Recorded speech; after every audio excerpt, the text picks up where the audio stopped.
Hey Shock, how you doing? This is Shelley here. I thought I'd do a reply to your famous question. And before I get started, I just wanted to let you know I'm an agnostic theist, not an atheist or an evolutionist, okay? The evidence that you're looking for, Shock, is the lack of evidence that your side puts forth. You say that there's complexity in the universe, yet all complexity is a bunch of details that are observed.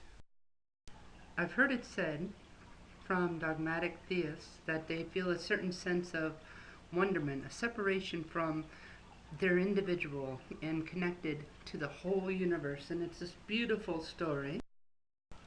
But you see, the problem with that is, Shock, there have been modern studies that have done brain scans, MRIs of the brain, that they did it for people that were praying and having these religious experiences in many different disciplines, even people that were meditating. And you know what the interesting is, Shock? The brain patterns were the exact same. The areas of the brains that were being affected, that were creating this separation of the individual from themselves and connecting to the universe, they were all the exact same.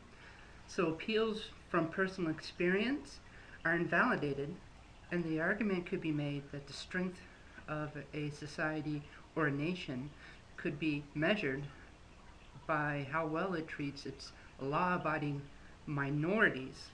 And let's just say I really don't think the Christian right really has too good of a track record at doing just that, be it either women's rights or, for that matter, fighting against the people in the LGBT community of having the same civil liberties as they do.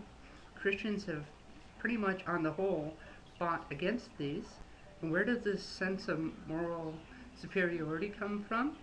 Well, it doesn't come from the statistics. Those states that are most Christian, that are most against pornography, that are most against secular ideas, that are most against scholastic achievements, against science, are also the states generally with the highest teen birth rates, teen abortions, regular abortions, and generally violence against its minorities. So you don't even have the moral upper hand in that sense. So without being able to draw upon moral superiority or even being able to rely upon your personal experiences, what other evidence is there for the existence of God? You could say faith healing, but no one's ever seen somebody that had an amputated limb just suddenly grow one back. That's never been documented, has it? Or how about them people that have cancer, that their cancer goes into remission? Now there are plenty of people that do that and they pray on it and then it goes into remission. Well, how about all them people that don't pray upon it? All they do is they have faith that they in themselves and they heal. Their cancer goes into remission. And for those that whose cancer goes into remission and they're praying upon it, does that mean when they get the cancer back again in 4 or 5 years that they're worse Christians than they used to be? So you don't have personal experience to call upon as your proof and evidence for that there is a Christian God and that the Bible is correct.